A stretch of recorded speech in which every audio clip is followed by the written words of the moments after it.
Hello and welcome to one more episode of Toast the Toss, the flagship series in the Toast Network channel on YouTube. The only sports chat show that is run by fans for fans, and it is everything about fans of cricket, and that's why we call ourselves fanelists.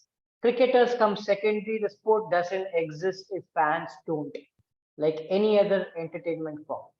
Today we have with us Oriojit, Bidhu Das, and Tejas, all season panelists on Toast the Toss. And today's episode has just one agenda: what's going to happen in Ahmedabad. On that note, I'm going to throw the first question open to our panelists. Oreo, did you expect 2-1 or were you just waiting for a whitewash at the beginning of indoor test?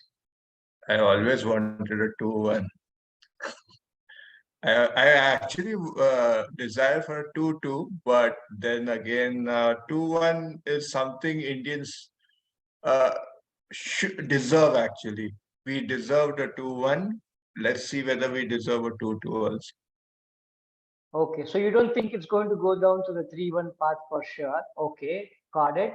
Bidhu, what's your take? Did you think that Indore would have been Australia's first win on the series at all? No, before the series started, I thought it would be a whitewash. But in the first two tests, the way we batted, I was thinking that somewhere down the line, we are going to go down. And that's exactly what happened, because consistently the lower order was helping us out, bailing from precarious situations. And this time they did not. And that's what happens. Like I knew that we had to bat really poorly to lose a match. And that's what happened. We lost. Yeah, as per the recipe. Tejas, No, I mean, we were expected to lose at least one, I feel, because over the years we've seen in India the kind of pitches that have been prepared, right? It's not exactly home advantage per se, because our batsmen aren't really adapted playing spin. And the moment Kunaman got Rohit Sharma's wicket, right, that was the point where I thought, okay, this, I mean, they've got a hang of it now. And to their benefit, I think they got the worst of the pitches, where it really helped their bowlers as well. So yeah, expected a whitewash, but maybe once Rohit Sharma got out in Indore, so I thought, yeah, this is it. Indore will be their first victory. right. I had a neighbor who in Tamil would say this is not pitchy, it is achi pitchy. Achi pitchy is crap, basically. Okay, so this is pretty much one of those achi pitchy pitches to say. And actually, if they start to install some signals there, then they could say right turn, left turn. That is how much the balls were turning. Like the new traffic rules in Bangalore, maybe there would be U-turns available next in Ahmedabad for all you care. So it can so happen that Ashwin will bowl the ball, it will bounce and come back, and the non-striker will be out of the crease. They would not be realizing whether it's a non-striker run out or a bowled with the anything could happen the way it's running right now. And coming to the pitches, the question that's begged to be asked is, does India really have a home advantage when the tracks are spinning? Bidhu, you take the first shot at this. Bowling wise, yes, I think we have the best spinners to take the opposition wickets. Batting wise, we have seen even in 2014-15, the likes of Grahamson had troubled our batsmen, the likes of Adil Rashid, everybody. A few middle order batsmen were in form that time who did play spin well, and those are the players who are not playing the shorter formats, like an Ajinkya Rahane who was playing test to test, Chetaswar Pujara was playing test to test. But right now, I think with the players, even Chetaswar Pujara has to go out and play a lot of games instead of playing Ranji games. So that is lacking. And we are better than the foreign batters, but still, right now, we are not scoring runs. All right, Tejas, you will come up with something really insightful. Looking forward to it. No, I mean, I feel there is a paradigm shift since Kohli took over in 2015, if I'm not wrong. I think the main objective for our test team was to win overseas, especially in the conditions where we haven't won a test series like South Africa, England for a long time, and Australia as well. And I think over there the whole mentality changed, and we started focusing more on how to play seam bowling. Even if the Ranji pitches, if you take, seamers have dominated more. It's just that when we see international cricket in India, that's where you find turning pitches. But in Ranji Trophy as well, you don't really find a lot of turning pitches. It's more seamer friendly, so that openers are adept at playing swing bowling properly. So I think that is the place where we have seen that the newer generation who have come up. A classic example is KS Bharath. You expect him to do well on spinning tracks because he's a wicket keeper and he has tons of domestic experience. But the way we saw in these 3 matches, right, he was nowhere close. So I think that the paradigm shift where the overseas victories mean more for us. That is where we are lacking, I feel. So maybe it's a domestic issue. Overseas victories are also quite important, so it's a fine line. But yeah, that's where I feel there's a problem. Right. Or I twisted question slightly for you. Are teams that are visiting India coming with the same strengths as Indians do, which they are now coming with truckloads of spinners? When would we have ever expected an Australian team come with 1 pacer and 3 spinners in their lineup? To answer that question, I think they are not better placed. The problem is with the mindset of BCCI and the captains of Indian cricket team. Like they have been insisting for poor pitches, and this has been going on for quite some time. Like first time I remember it was Saurav Ganguly way back in 2004 when he asked for a pathetic pitch in Wankhede, and it happened in 2012 when he fought with the curator of Eden Gardens. There was a huge fight regarding that, and 2014-15 onwards, pitches became very substandard. I personally believe that the Indian batsmen are pretty good even in Indian conditions, but the pitches have been prepared in such a pathetic manner that it is actually affecting them. Like someone like Kohli not in the thick of runs or thick of form, that is quite a concern because having followed cricket for 3 decades now, close to 3 decades now, I think we are making things worse for our cricketers only. And also another statement I like to believe is that the pitches that we prepare for Ranji Trophy matches are far, far better than the pitches we have got to see in these test matches. Right. I really like how Origin immediately underplayed his age. He started by saying, I have 3 decades of watching cricket matches. And then he realized, no, that's not going to help him on dating apps. He said, less than 3 decades. Caught you, or you.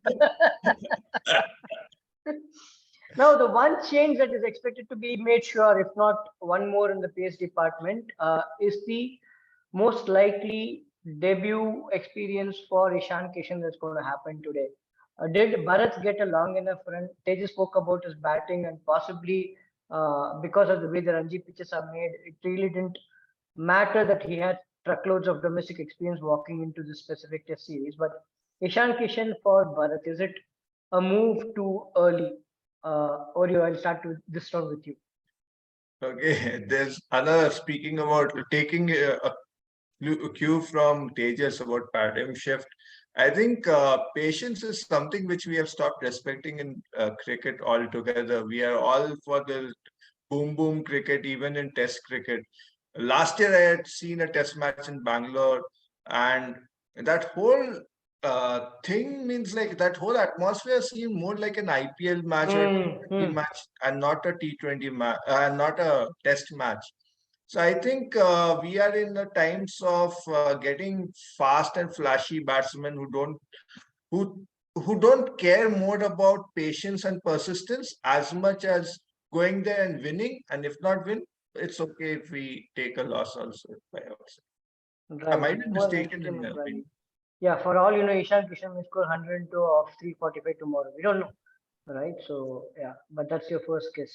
Tejas, Ishan Kishan for KS Bharath.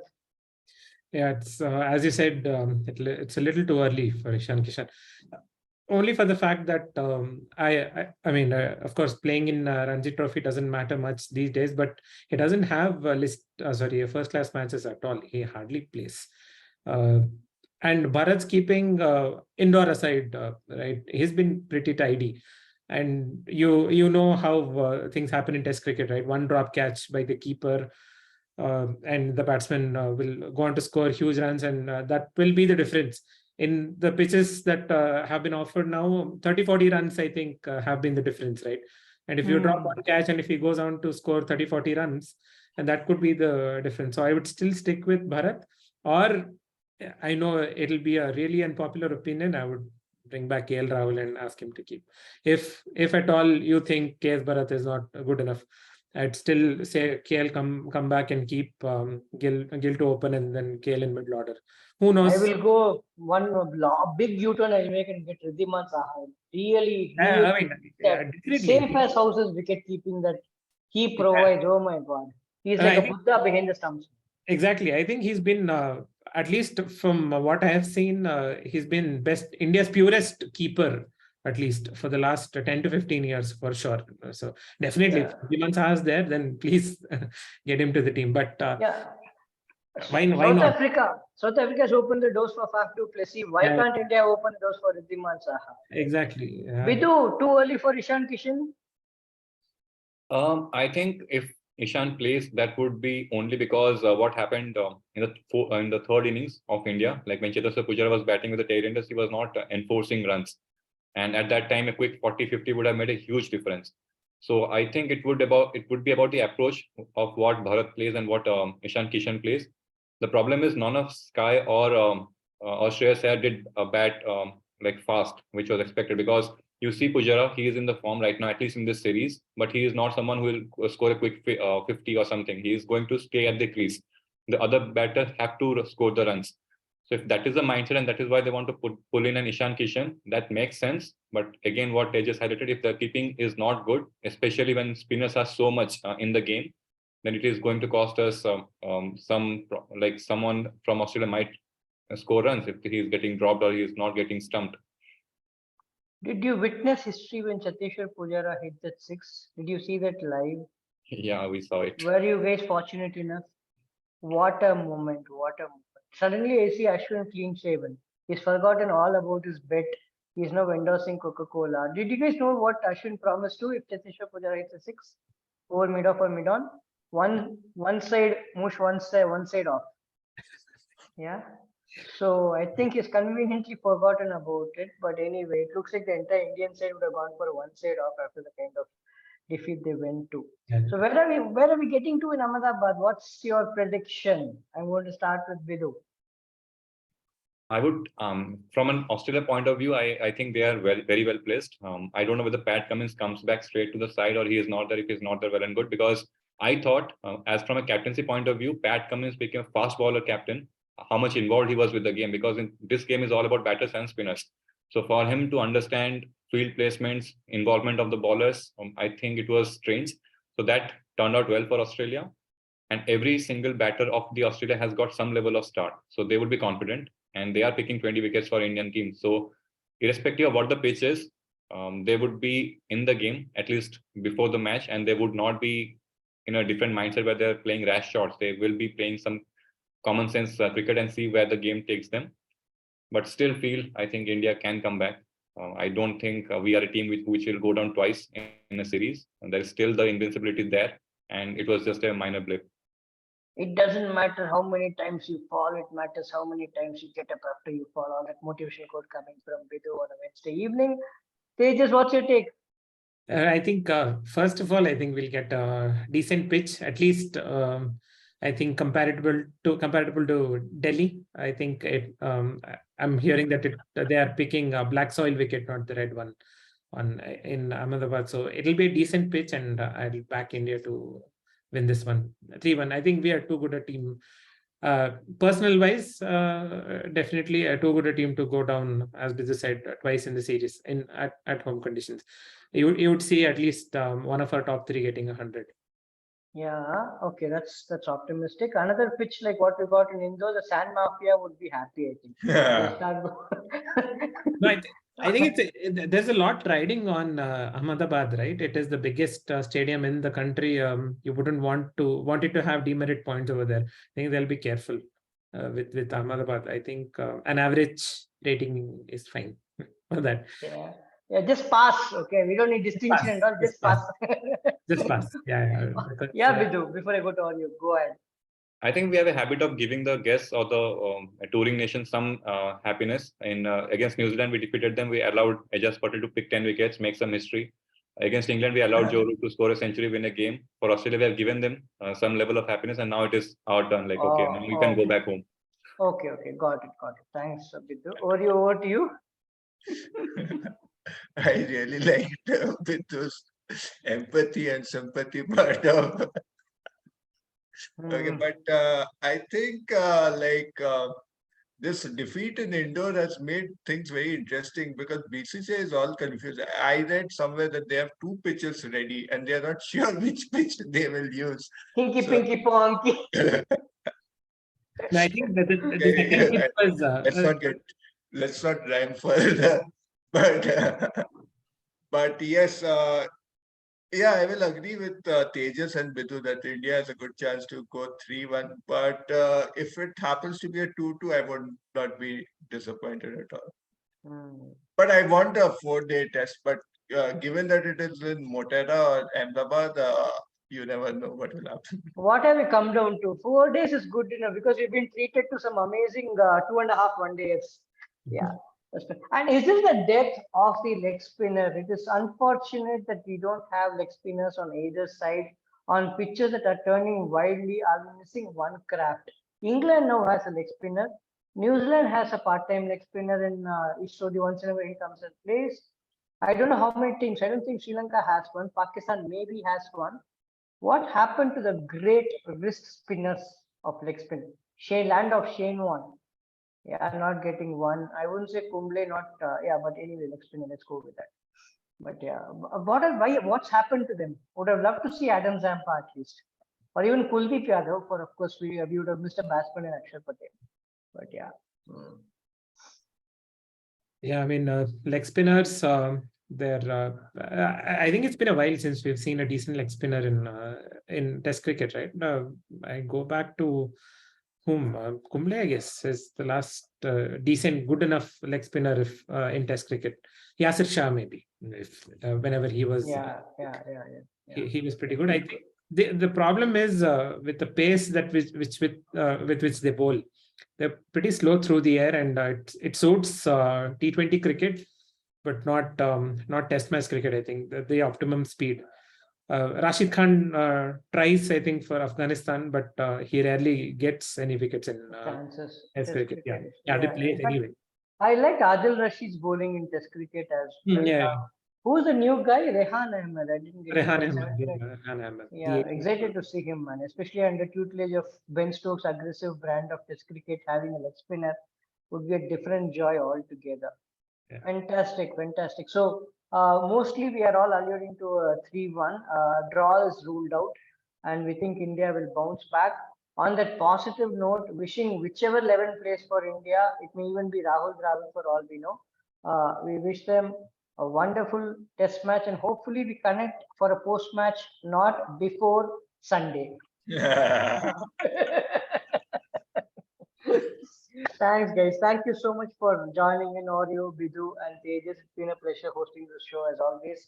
And people viewing this episode, please do subscribe to our channel, the Toast Network. There's action that happens on cricket, Grand Prix, tennis, very pure, unadulterated fan speak. And like we say every time, if you would like to join, please leave a comment on our video. We'll be happy to have you as a guest on the show. If not for the full show, at least for part of the show, get your expert opinions and we will reach out to you. Thank you so much, guys. Have a lovely night. Bye bye.